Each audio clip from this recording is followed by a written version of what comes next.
नमस्ते सबैजनालाई सदा चाहिँ हजुरहरूलाई मेरो च्यानलमा स्वागत छ है। आज चाहिँ म यो क्यालेडियम फुलको रिपोर्टिङ गर्दैछु र रिपोर्टिङ गर्दै गरेको भिडियो पनि सेयर गर्छु र यो कुन माध्यमबाट मगायो त्यो पनि हजुरहरूसँग सेयर गर्छु है त। खास पनि टिकटकबाट भिटामिन 69 हो, नाम पनि अलि अनौठो नै छ।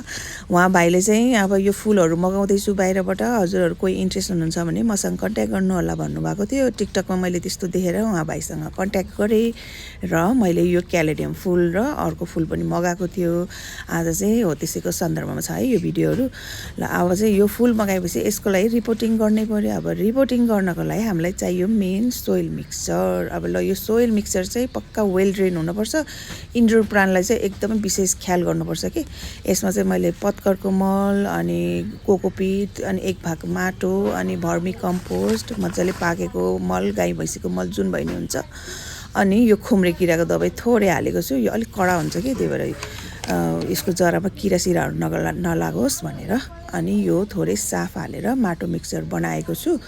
अब यो साफ चाहिँ पछि तपाईँहरूले रोपिसकेपछि हाल्नुभयो नि हुन्छ, तर मैले चाहिँ पहिला नै एड गरेँ। त्यो तपाईँहरूमाथि भर पर्छ है त, केही फरक पर्दैन पहिला हाल्नु र पछि हाल्नु।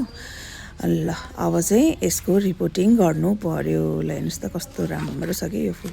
अनि उहाँ भाइले चाहिँ उहाँ आफैले जमाउनु भएको रे भनेर यो एस्टरै भन्नुभयो होला सायद उहाँले नाम। यो फुल पनि गिफ्ट दिनुभएको छ, त्यसको लागि धेरै धेरै थ्याङ्क यू है भाइ। अनि फुलहरू फ्रीमा डेलिभरी गरिदिनु भएको, त्यसको लागि पनि धेरै धेरै धन्यवाद। तपाईँले हेरिराख्नु भएको छ भने मेरो यहीँबाट तपाईँलाई मेसेज है। ल अब सुरु गरौँ रिपोर्टिङ गर्न। ल अब सबभन्दा पहिला चाहियो हामीलाई गमला।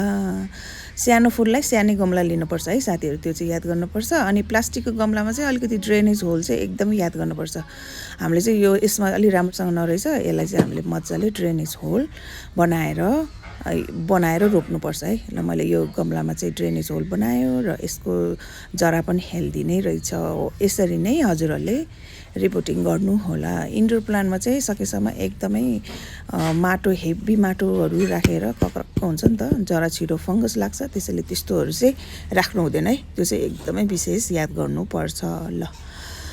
यसलाई चाहिँ मैले रिपोर्टिङ गरिसक्यो र सेम सोइल मिक्सरमा नै मैले यो एस्टर फुल पनि रिपोर्टिङ गरिदिएँ। ल आजको भिडियो यति नै। हस् त साथीहरू, कस्तो लाग्यो? Thank you for watching.